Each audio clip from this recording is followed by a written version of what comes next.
She bought a cheap farm with a water tower, thinking she would start her life over. But what she found inside led the FBI straight to her house. She hadn't been back to her parents' house in years, and now she couldn't cope without them. Subscribe and write in the comments which city you are watching from. She had grown up on land that never pretended to be easy. The farm lay a few miles beyond the last paved road, where the fields widened and the horizon stopped offering promises. Mornings there began before light. The air carried the weight of soil and water, of animals breathing in their stalls, of wood that needed splitting, and fences that needed mending.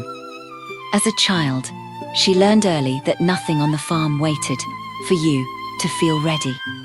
Cows had to be milked, whether you were tired or not. Crops demanded attention, whether the day felt kind or cruel. The land was patient, but it was never forgiving. Her parents were part of that land in ways she only understood much later. Her father moved through the farm with the quiet economy of someone who had long stopped arguing with necessity. He spoke little, but when he did, his words were measured and practical, shaped by years of fixing what could be fixed and enduring what could not. Her mother noticed everything. She knew when rain would come hours before the clouds gathered. She remembered which fence posts were beginning to rot and which fields needed rest. Love in their household was not loud. It was expressed through work done without complaint and presence that did not demand acknowledgement. As a child, she absorbed these lessons without question. She knew how to drive a tractor before she learned how to parallel park. She knew how to judge the health of a field by the feel of the soil in her hands. Yet even the farm felt solid, but it also felt final. She watched her parents age in rhythm with the seasons, watched the same routines repeat year after year, and she feared that staying meant disappearing into that repetition. Beyond the fields, the world seemed larger, brighter, more forgiving of mistakes. In her imagination, the city was not a place so much as an answer. It was proof that she could become something other than what the land had shaped her to be. That longing grew sharper as she got older. She loved her parents, but she hated the way people spoke about farms like hers, as if they were symbols of failure rather than endurance. At school, when others talked about universities, careers, travel, she felt the unspoken weight of where she came from. The farm became something she defended fiercely and resented quietly at the same time. She promised herself that she would not remain where she had been born, not because she despised it, but because she feared what staying would mean for her sense of worth. When the moment to leave finally came, it did not arrive with drama. There was no argument, no slammed doors, no raised voices. She announced her decision one evening after dinner, her words rehearsed, but her voice steady. Her parents listened. Her father nodded once, as if acknowledging whether, rather than a life-altering choice. Her mother asked practical questions about housing and work. They helped her pack. They loaded her belongings into the car. On the morning she left, her father hugged her briefly, his grip firm and unadorned. Her mother pressed a small envelope of emergency cash into her hand, not as a gesture of doubt, but of preparedness. They stood by the driveway and watched her drive away, not waving frantically, not calling after her, simply present. At the time, she interpreted their calm as distance. In the city, she told herself that they had let her go too easily, that perhaps they had been relieved. That thought made it easier not to call. It was simpler to believe that she had severed something cleanly rather than admit she had left something unresolved. The city did not greet her as she had imagined. It was loud, crowded, indifferent. At first, the anonymity thrilled her. No one knew where she came from. No one measured her against her parents or the land. She took whatever work she could find. She told herself it was temporary, that every compromise was a step towards something better. Months turned into years. Jobs changed. Apartments shifted. Relationships began with intensity and ended quietly. She learned the language of ambition and exhaustion. The constant calculation of rent, food, transportation, and debt. She stopped calling home altogether. At first, it was because she was busy. Then, it was because she did not know how to explain that she was no closer to the life she had promised herself. Each missed call made the next one harder. The farm became something she spoke about in the past tense, as if it belonged to a different person. When her parents sent occasional messages, she answered briefly, carefully, avoiding detail. She told herself she would call when she had something good to report. What she did not admit was how often she thought of the farm when things went wrong. In moments of exhaustion, she remembered the certainty of work that mattered. On the farm, effort always produced something tangible, even if it was small. In the city, she worked endlessly and felt no closer to stability. Still, pride kept her moving forward. Returning without success felt worse than continuing to fail in silence. The collapse came quietly, like everything else in her life by then. A job ended with a polite meeting and a stack of paperwork. Savings evaporated faster than she expected. The bank began calling. Friends grew distant when her optimism faltered. One evening, alone in a small apartment she could no longer afford, she realized that she had spent years running not toward a dream, but away from a fear.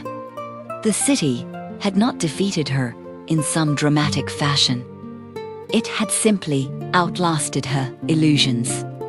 She considered calling her parents that night.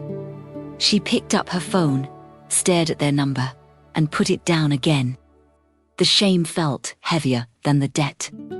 In her mind, returning to the farm meant admitting that she had been wrong, that the escape she had needed so badly had not saved her. She convinced herself that they must be disappointed, that her absence had hardened into resentment. The thought allowed her to postpone the call, even as everything else in her life unraveled. It was then that a different idea began to take shape. She did not want to return home, but she could return to the land in her own way. Not as a daughter seeking refuge, but as a woman starting over on her own terms. The thought frightened her, but it also steadied her. Farming was not a fantasy to her. It was the one skill set she possessed that was not theoretical. She knew the risks, she knew the labor, and for the first time in years, she felt something close to clarity. By the end of that week, she had begun searching for land. The decision did not feel like hope. It felt like necessity. She did not tell her parents. She told no one.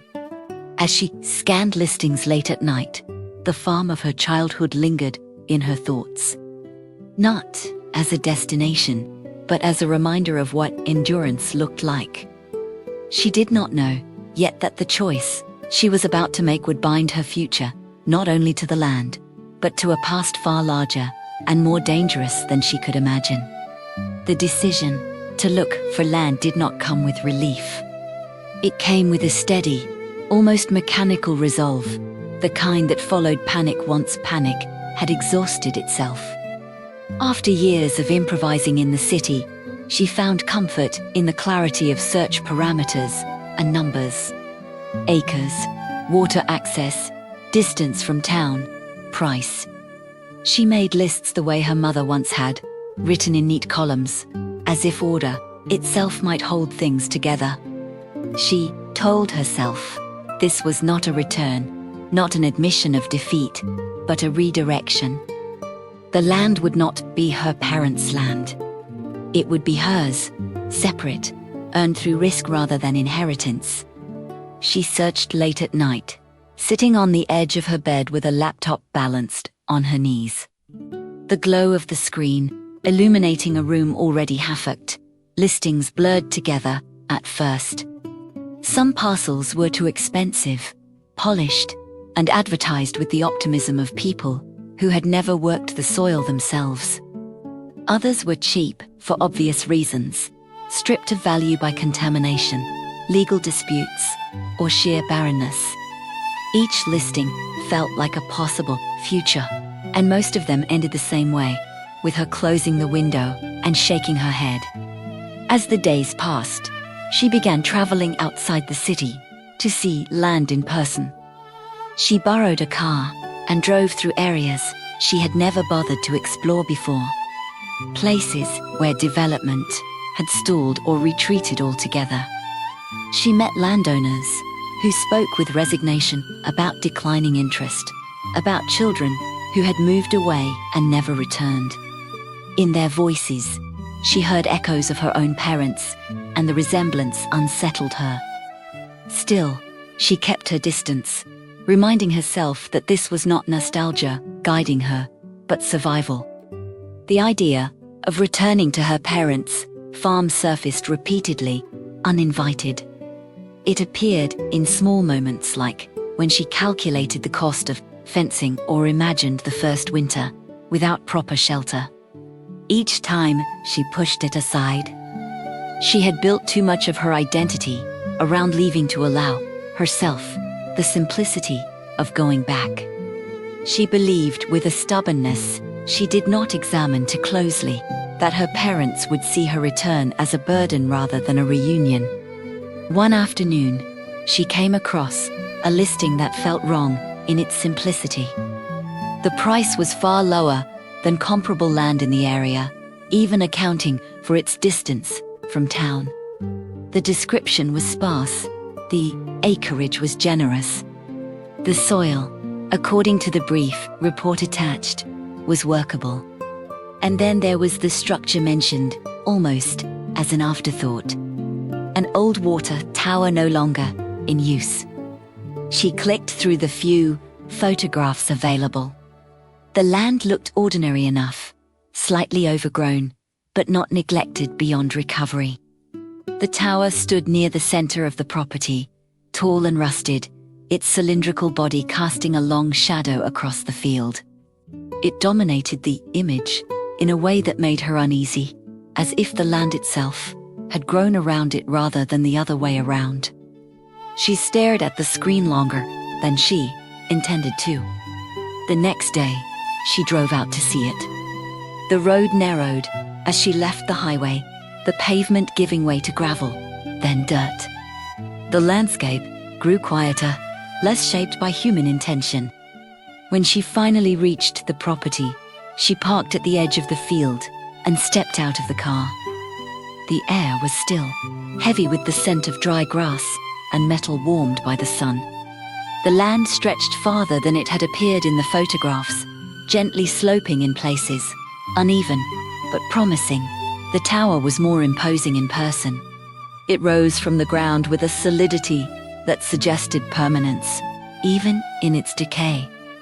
Rust streaked its surface, and vines had begun to creep up its base, but the structure itself remained intact.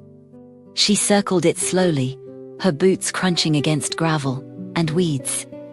There was something unsettling about it. Not because it looked dangerous, but because it looked purposeful, in a way that no longer made sense. She noticed the silence first. Birds skirted the area without landing near the tower.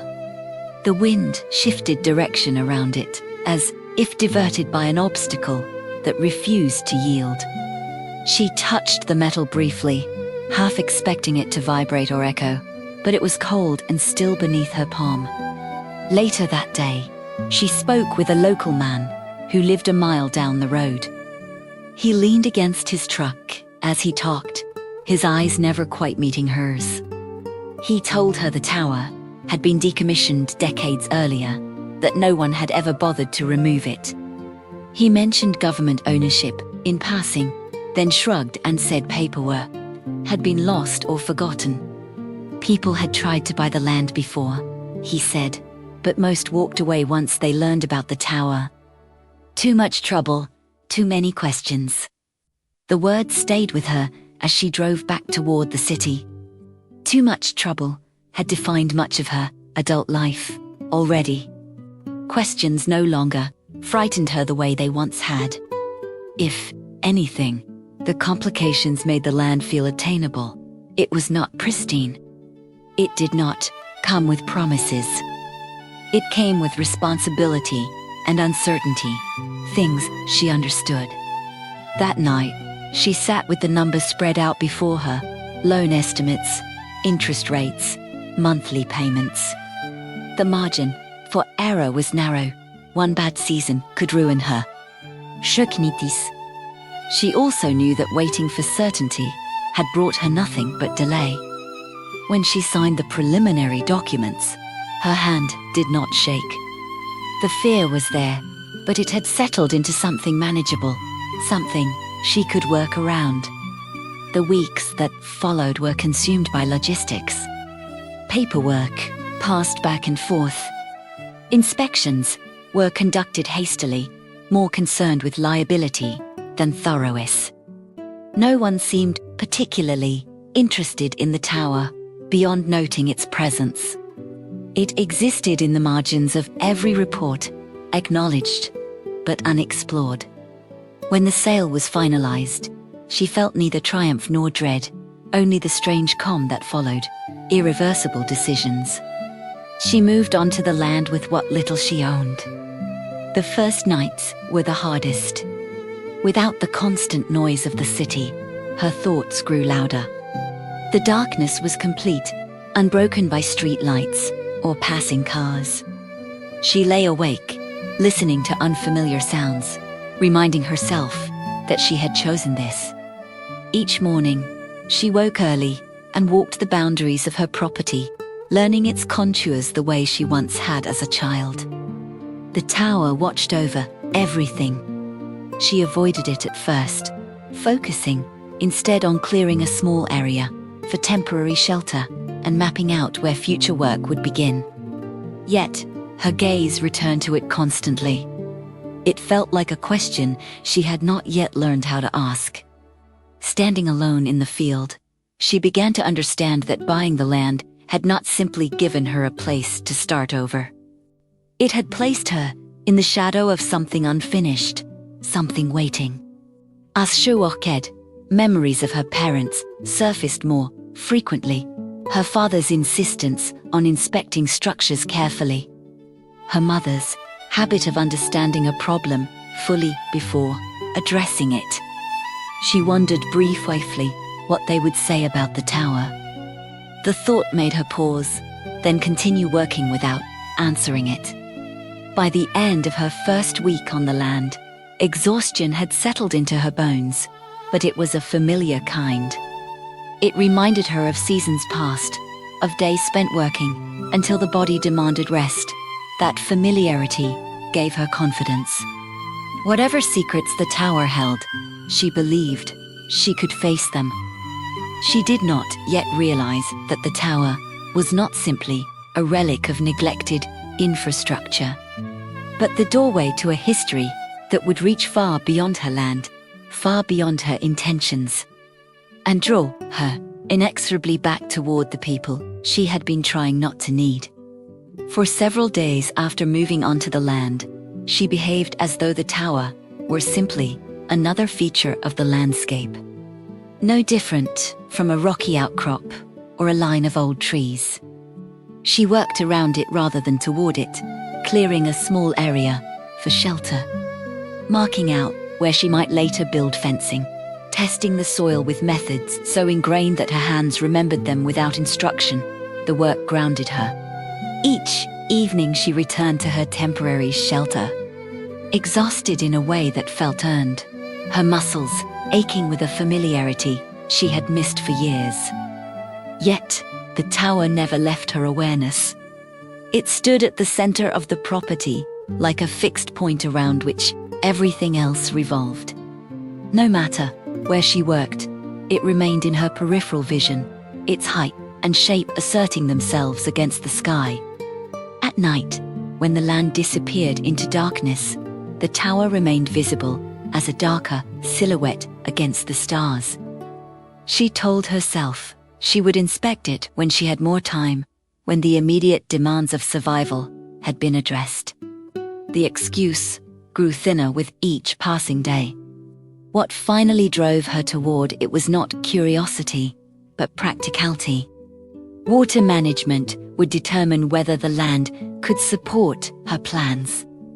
The tower, obsolete as it was, represented infrastructure. She needed to know its condition, its stability, its risks. Avoiding it no longer felt responsible. On the morning, she decided to go inside. The air was cool and still, the kind of quiet that made every sound seem deliberate. She approached the base slowly, noting details she had overlooked before. The concrete foundation was solid, weathered, but intact. The metal ladder bolted to the side of the structure showed signs of age, but not neglect. Someone had maintained it long after the tower's supposed decommissioning. That realization unsettled her. She rested her hand on the first rung and felt the chill of metal seep into her skin. Climbing the ladder required focus. Each step echoed faintly within the hollow structure, a sound that seemed to travel farther than it should. As she ascended, the ground fell away beneath her, the field shrinking into a patchwork of dull greens and browns. The higher she climbed, the more aware she became of the tower's scale, of the way it enclosed space rather than simply occupying it. The hatch at the top resisted her at first. Rust clung to the hinges, and she had to brace herself to force it open. When it finally gave way, the sound rang out sharply, then faded into silence. She paused before climbing through, listening. Nothing answered her. She pulled herself up and into the interior. Inside, the air was cooler, carrying a faint metallic tang mixed with something older, harder to define. Light filtered in through narrow openings, illuminating dust that drifted slowly, undisturbed by any recent movement. The space felt preserved, as though it had been sealed against time rather than abandoned. She stood still, letting her eyes adjust, her heart beat loud in her ears. The interior was more complex than she had expected. Pipes ran along the walls in deliberate patterns. Valves were arranged with a precision that suggested careful planning rather than improvisation. Some components bore markings she did not recognize, symbols and serial numbers that seemed out of place for a simple water tower. She moved cautiously, touching nothing at first, aware of how little she understood about what she was seeing. As she explored further, small inconsistencies began to emerge. Certain sections of the interior showed signs of modification, welding that did not match the original construction. Panels had been reinforced. Access points existed where none should have been necessary. The tower had not merely stored water. It had been adapted for another purpose, one that required secrecy and control. She felt a tightening in her chest, a mix of apprehension and reluctant excitement. The rational part of her mind urged caution, reminded her of the risks inherent in disturbing unknown structures. Another part, shaped by years of making decisions without safety nets, pressed her forward. She had bought the land. Whatever the tower contained, it was now her responsibility to understand it. The hidden compartment revealed itself gradually. She noticed a seam in the metal wall that did not align with the surrounding panels. He toit subtif wanking for it. She traced it with her fingers, feeling the slight irregularity beneath layers of paint and rust. After several minutes of careful inspection, she found a concealed latch. Opening the compartment took effort and patience. When it finally swung inward, she was greeted by the sight of several sealed containers stacked neatly inside. They were not improvised storage units, but purpose-built, their surfaces unmarked by corrosion. Alongside them lay folders encased in protective coverings, their contents shielded from moisture and decay. She did not touch anything immediately. The stillness of the space pressed in on her, heavy with implication. Whatever this was, it had been meant to last. It had been hidden deliberately, protected from both time and chance. Her initial thought was not of wealth or danger, but of scale. This was not the kind of thing left behind accidentally. When she finally examined the documents, she found technical diagrams, inventory lists, and references to materials she only partially understood. Certain terms stood out, familiar enough to suggest value, but obscure enough to resist easy interpretation. Rare metals, controlled components, serial numbers that implied tracking and accountability. The realization dawned slowly but firmly that this was not private property in any conventional sense. A wave of fear washed over her, sharp and disorienting. She imagined consequences unfolding beyond her control, imagined strangers arriving with authority she could not challenge. At the same time, another thought intruded, quieter but persistent. If she had not found this, someone else eventually would have. The tower had endured too long to remain unnoticed forever. She closed the compartment carefully, restoring it as best she could to its hidden state. As she descended the ladder, the land looked different to her. The field no longer felt empty or neutral. It felt watched, connected to something far beyond her plans.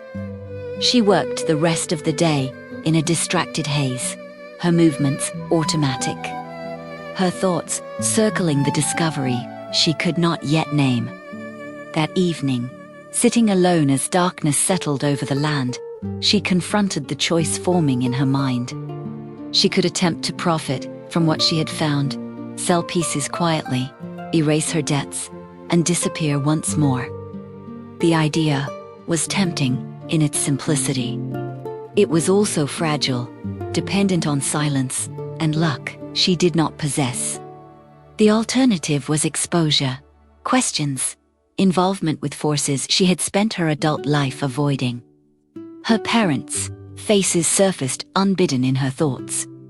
Her father's insistence that shortcuts always cost more in the end. Her mother's belief that stability was built through patience rather than gambles. For years, she had measured herself against those values and found herself lacking. Now, they returned as a kind of compass she had not realized she still carried. She did not make a final decision that night. Instead, she slept poorly, waking often to the imagined sound of footsteps near the tower. By morning, the fear had not vanished, but it had clarified. Whatever she chose, she would need help. Not financial help, but guidance and presence. The tower had bound her to a past she had tried to escape. And in doing so, it had begun to draw her back toward the very people she believed she could no longer face. After the night, she spent half awake listening to the imagined sounds of movement across her land. The tower no longer felt like an object she had discovered. It felt like something that had been waiting. Morning light did little to soften that impression. The field looked the same, the soil unchanged, the wind moving through dry grass with familiar indifference. Yet beneath that surface calm, she sensed a pressure she could not name. The knowledge of what lay inside the tower altered the land itself, turning open space into a place of consequence. She tried to resume her work, as if nothing had happened. She repaired a section of fencing near the boundary line, checked the small garden beds she had begun preparing, and made notes about water distribution she would need once the season changed. Her body moved with practiced efficiency, but her attention drifted constantly. Every distant engine sound made her pause. Every unfamiliar shape on the horizon drew her gaze. The tower stood silent, offering no hint of how long it had truly been abandoned, or whether abandonment had ever been complete. The first sign that she was no longer alone came in the form of questions that were too carefully framed to be casual. A man stopped by one afternoon, claiming to be from a regional utilities office. He asked about the tower, about whether she planned to dismantle it, about whether she had noticed any structural issues. His tone was polite, professional, but his eyes lingered too long on her face, as if measuring her responses rather than listening to them. When he left, she realized he had not taken notes, had not asked for documentation, had not given her a card. After that, the interruptions multiplied. A vehicle she did not recognize parked briefly on the dirt road bordering her property and drove away when she approached.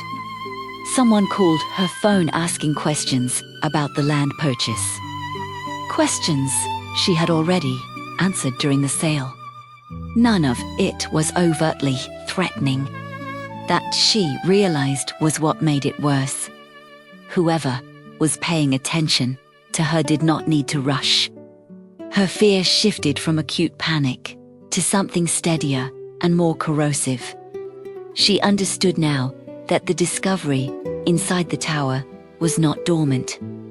It was active, connect systems that continued to operate long after the original purpose had been buried. She considered calling a lawyer, then dismissed the idea. She did not yet know what kind of situation she was in, and ignorance felt like vulnerability. When the agents arrived, they did not do so unannounced. She received a call requesting a meeting, their identity stated plainly, their authority unmistakable. Federal Bureau of Investigation, the words settled heavily in her chest. She agreed to meet them on the property, her voice steadier than she felt. They came the following morning, two of them, dressed in unremarkable clothing that blended easily into rural surroundings. They introduced themselves formally, their manner calm, almost reassuring. They asked permission to walk the land, permission to speak with her about the tower. She granted both, aware that refusal would accomplish little beyond escalating matters. The conversation unfolded slowly. They spoke of records, of infrastructure oversight, of discrepancies dating back decades. The tower, they explained, had once been part of a broader network tied to federal operations that no longer existed in any official capacity. Its continued presence on private land was an anomaly that had gone unresolved due to administrative oversight. They did not accuse her of wrongdoing. They did not reveal how much they knew. They asked questions and watched her carefully as she answered. She chose honesty, though not complete disclosure. She acknowledged entering the tower. She described what she had seen in general terms, withholding specifics she herself did not yet fully understand. The agents listened without interruption. When she finished, one of them nodded slightly, as if confirming an expectation rather than learning something new. They told her an investigation was ongoing. They told her cooperation would be necessary. They told her, without stating it directly, that her life had intersected with something far larger than her land or her plans. When they left, she wouldn't. The words soon echoed unpleasantly in her thoughts, long after their vehicle disappeared down the road. In the hours that followed, she felt the full weight of her isolation. The land that had once promised independence now felt exposed. The credit she carried, the fragile beginnings of her farm, the tower itself, all seemed suddenly precarious. For the first time since leaving the city, she understood that this situation could not be managed alone. Pride, which had sustained her through years of quiet failure, offered no solution here. That night, she sat with her phone in her hands for a long time before making the call she had avoided for years. When her mother answered, there was no surprise in her voice, only recognition. The sound of it broke something open inside her. Words came slowly at first, awkward and incomplete. She did not explain everything. She did not apologize. She simply said that she was in trouble and that she needed help. There was a pause. Then her mother said she and her father would come the next morning. They arrived early, their truck pulling into the field with a familiarity that made the land feel different at once. Her father stepped out first, his posture unchanged by time. Her mother followed, already scanning the surroundings, her eyes taking in details she herself had overlooked. There were no accusations, no questions about why she had waited so long. They embraced her briefly, firmly, as if anchoring her in place. Over the next days, their presence transformed the situation. Her father examined the tower with careful attention, noting the same inconsistencies she had seen, but with a practiced eye. He did not speculate aloud, did not express fear. He treated it as a problem to be understood before it could be addressed. Her mother organized the household she had barely established, creating order where there had been only improvisation. When the agents returned, they found her no longer alone. Her parents did not interfere, but they either. Telistana asked clarification. The balance of the interaction shifted subtly. The investigation continued, but it no longer unfolded entirely on terms beyond her control. At night, sitting at the small table they shared, she began to understand the depth of her mistake in believing her parents' love had been conditional.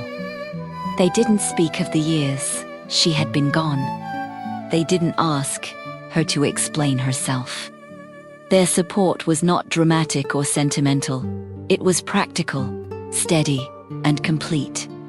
As the days passed, she realized that the tower had done more than expose her to danger. It had stripped away the last excuse she had clung to for remaining distant. Whatever the outcome of the investigation, whatever consequences followed, she was no longer facing them alone. The land, the tower, and the people she had once fled were now bound together, shaping a future she could no longer pretend was hers to navigate in isolation. Once her parents had settled into the rhythms of the land, the days began to take on a different texture. The tension did not disappear, but it changed shape. It was no longer the sharp, solitary fear she had carried since discovering the hidden compartment inside the tower. Instead, it became something shared, distributed across conversations, glances, and quiet decisions made together. The investigation moved forward with a steadiness that was both reassuring and exhausting. And she found herself caught between waiting and acting, between the life she was trying to build and the forces that had intruded upon it. The agents returned frequently.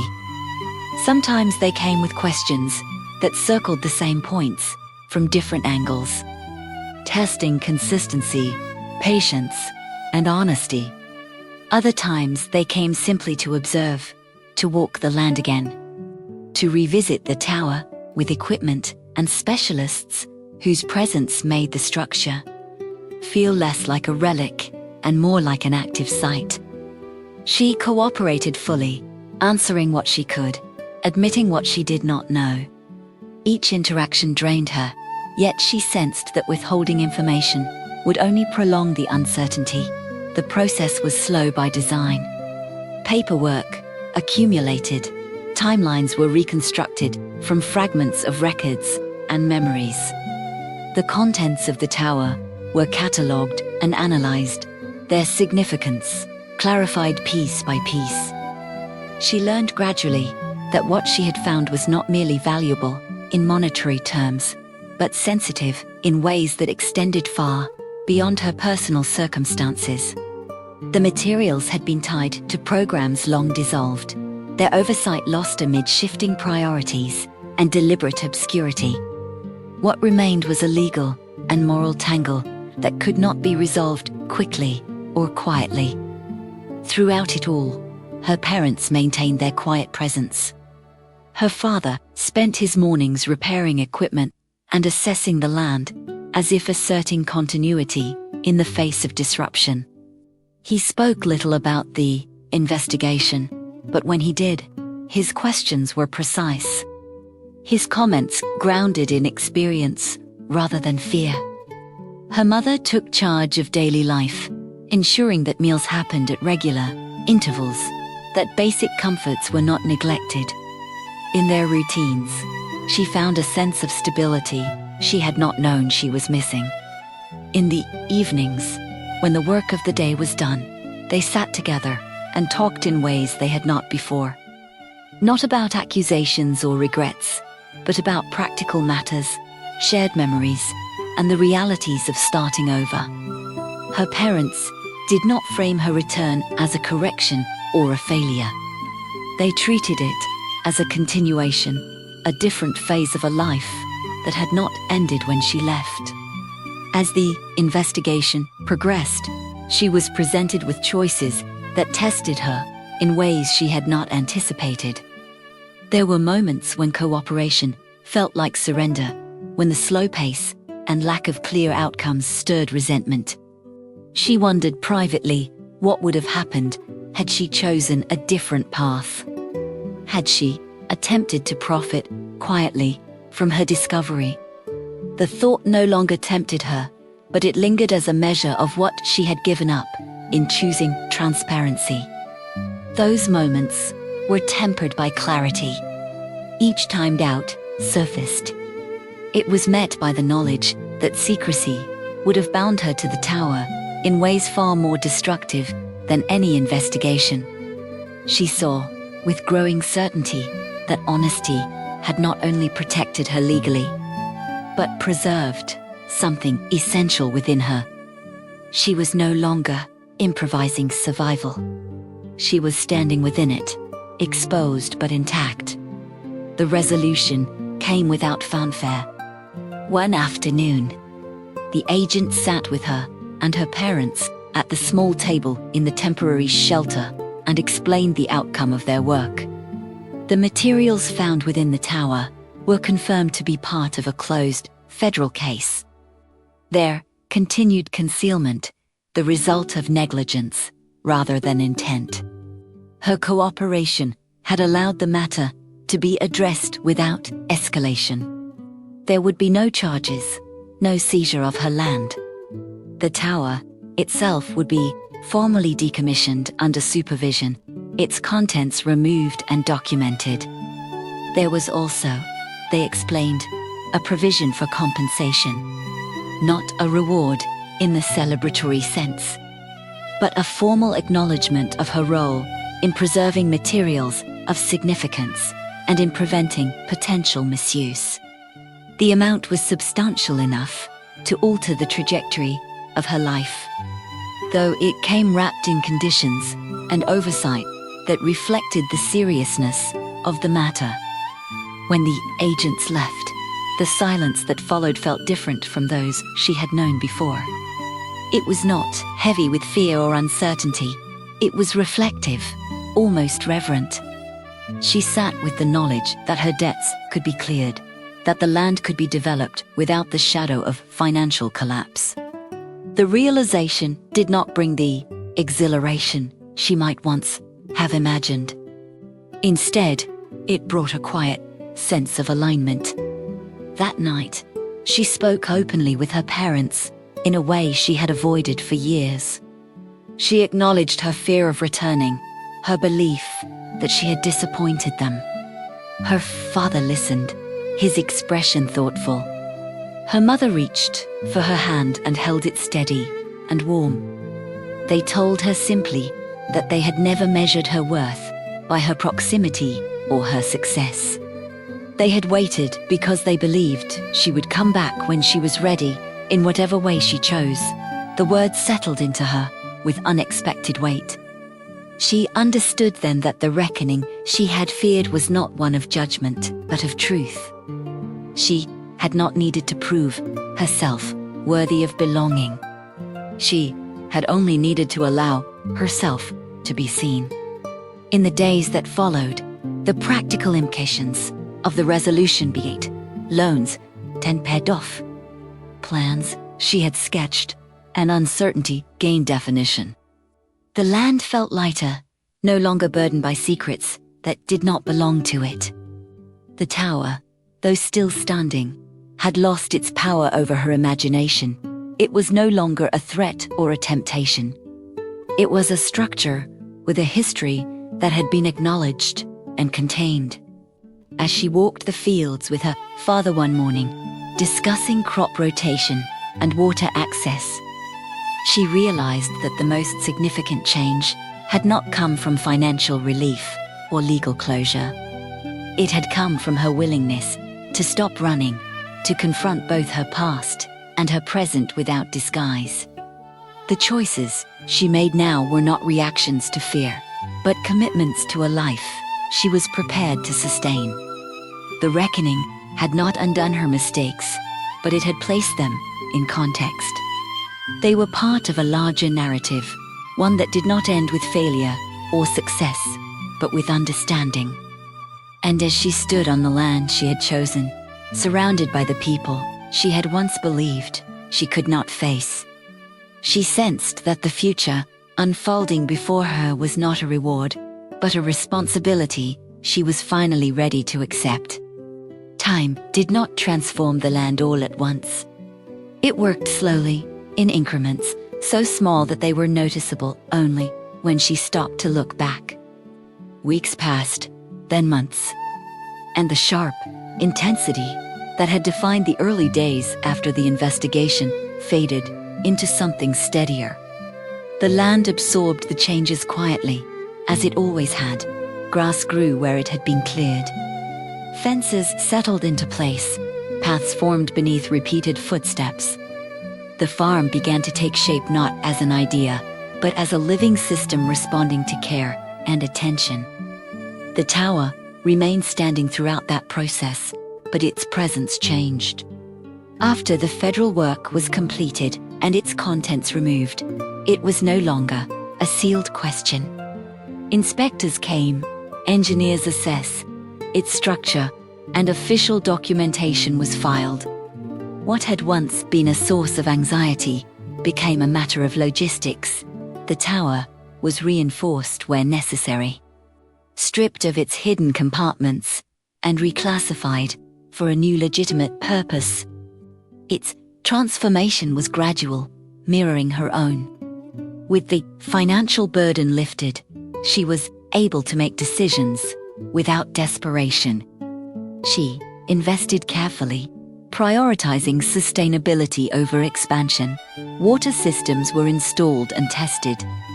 Soil was enriched through methods she had learned long ago and refined through observation.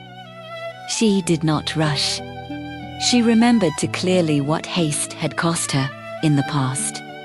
Each improvement was deliberate, chosen for longevity rather than appearance. Her parents remained on the land, not as overseers, but as collaborators. Her father worked alongside her, his presence a constant but unobtrusive guide. He offered advice when asked, shared experience without insisting upon it. Her mother brought a sense of continuity that extended beyond labor.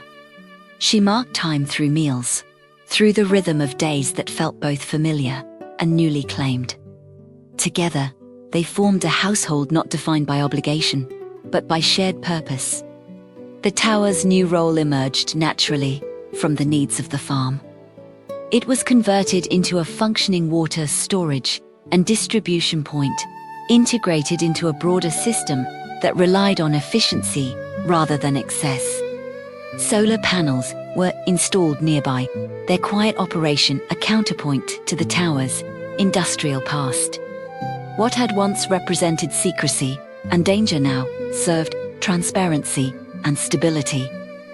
The structure itself did not change its outward appearance dramatically, but its meaning shifted entirely. As seasons turned, the land responded, crops took hold. The soil retained moisture more effectively. The work was demanding, but it no longer felt like punishment or penance. It felt like participation in something larger than her individual ambition. She found herself measuring success not by speed or scale, but by balance. There were days when progress was invisible, when effort yielded little immediate reward. She learned to accept those days as part of the cycle rather than evidence of failure. Her relationship with her parents settled into a quiet equilibrium. They did not speak often about the years she had spent away. The absence no longer demanded explanation. In its place grew a mutual respect, shaped by experience rather than expectation. They trusted her judgment, and she trusted herself enough to accept their guidance without resentment. The past, once a source of shame, became simply another layer of shared history. Occasionally, she thought of the city, not with bitterness or longing, but with a detached understanding. It had been a necessary chapter, one that had taught her limits she might never have learned otherwise. She no longer framed her departure as a mistake or her return as a retreat. Both had been movements toward clarity, even if the path between them had been painful.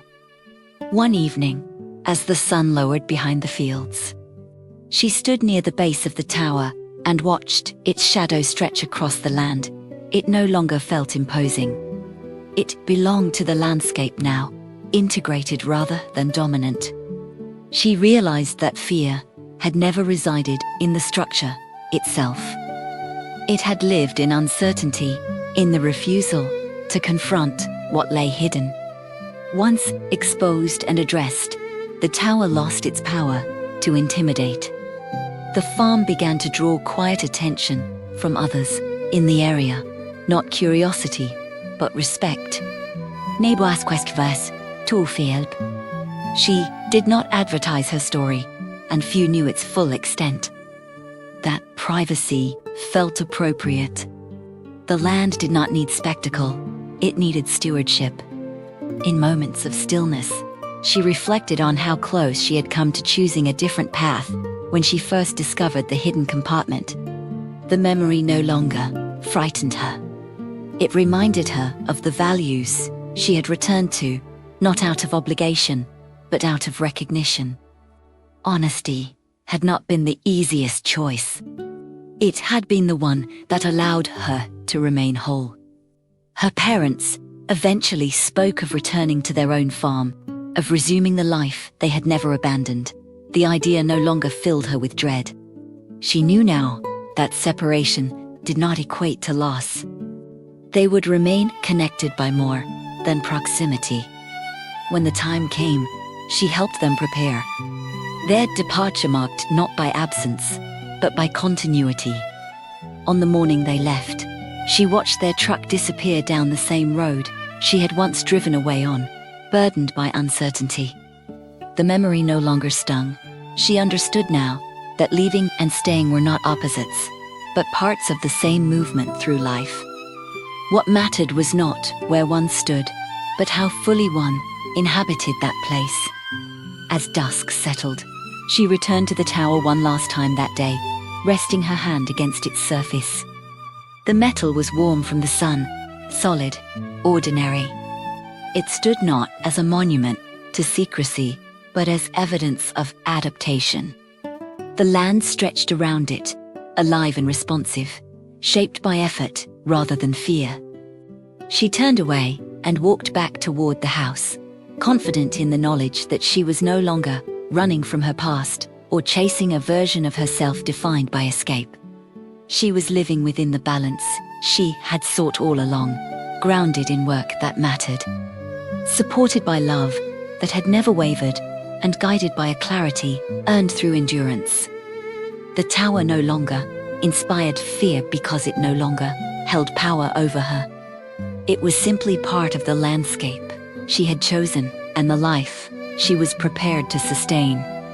Subscribe to the channel so you don't miss the next story. Watch the following videos and explore other stories already on the channel. If this video resonated with you, share it with someone who might need to see